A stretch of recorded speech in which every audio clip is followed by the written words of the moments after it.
Welcome to the session on intermediate and final goods from the unit National Income Accounting. In this session, I'll be discussing the meaning of intermediate and final goods, the distinction between the two, and some important exceptions. There are various ways in which goods can be classified.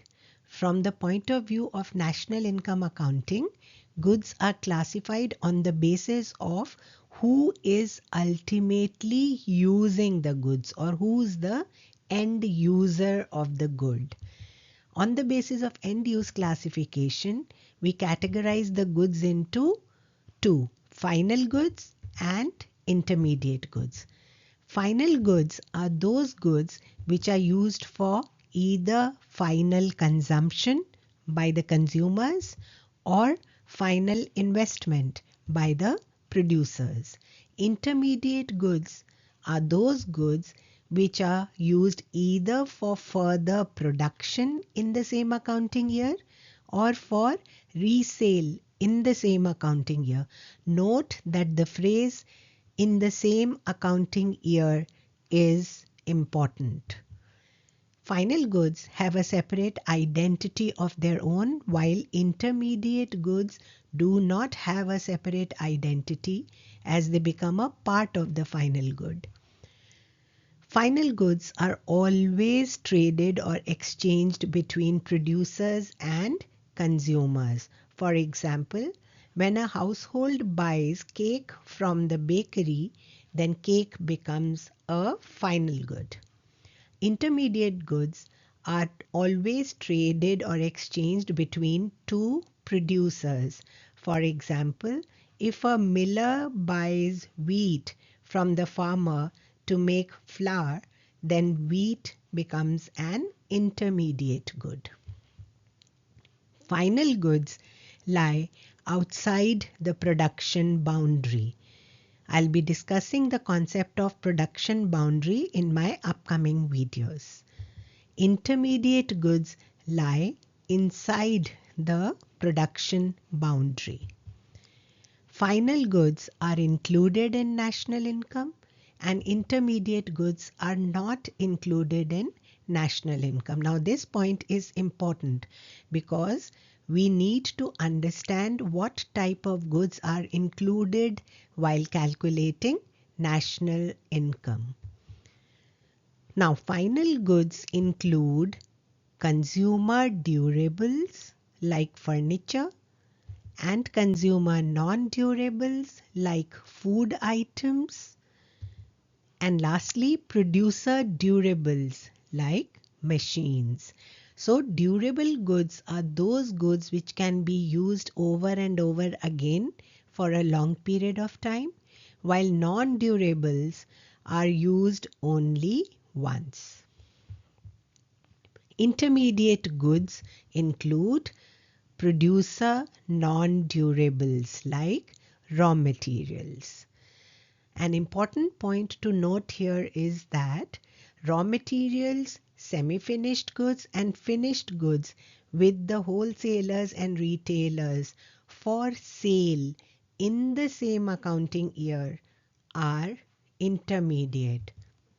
But unsold stocks of raw materials, semi-finished goods and finished goods which accumulate as stocks at the end of the year become inventories of the producers and are treated as final goods. Let's now look at some important points to be kept in mind and some important exceptions to the intermediate and final goods. All services are treated as single use or non-durable because services are consumed the moment they are produced. They cannot be stored. Interfirm transactions of goods and services are treated as intermediate. Example, a firm hiring services of another law firm and paying a fee is an intermediate transaction.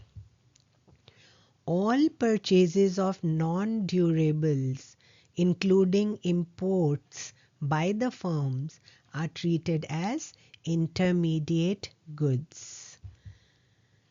All durables purchased by the dealers for resale in the same accounting year are treated as intermediate goods. It's important to note here that all durables are otherwise treated as final goods, whether they are consumer durables or producer durables. The only exception is when these durables are purchased by the dealers for resale, then they become intermediate goods. All durables used primarily for military purposes by the government are treated as intermediate goods. They are considered raw materials to produce defense services. This is another important exception. So all durables used for military purposes are not final but intermediate goods.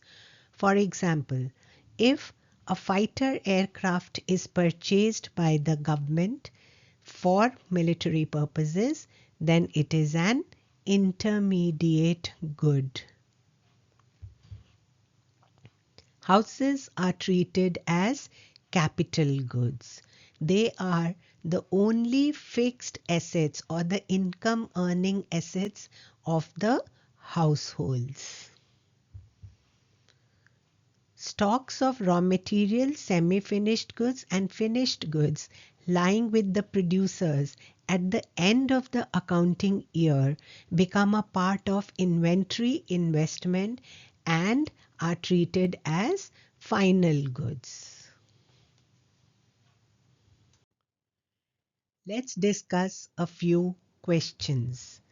Giving reasons, categorize the following into intermediate and final goods. Furniture purchased by a school. Chalks and dusters purchased by a school.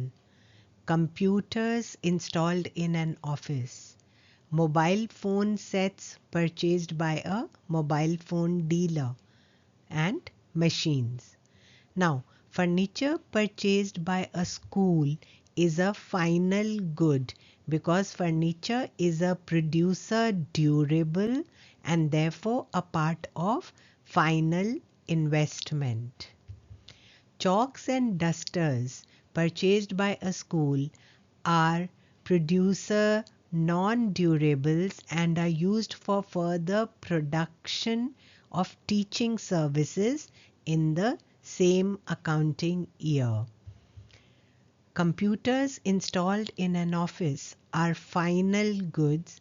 They are producer durables, therefore a part of final investment. Mobile phone sets purchased by a mobile phone dealer are intermediate goods because they are purchased by the dealer for resale in the same accounting year. Machines.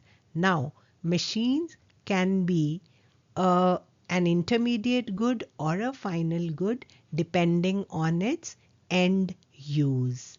Machine will be a final good if it is purchased by a household or a consumer for final consumption. Machine again will be a final good if it is purchased by a producer or a firm for final investment. But machine will be an intermediate good if it is purchased by a dealer for resale in the same accounting year. I hope the distinction between intermediate and final goods is clear. If you have any doubts, please leave them in the comment section below. In case you found the video helpful, remember to press the like button and share it with your friends. Subscribe to the channel for more economics concepts and tutorials.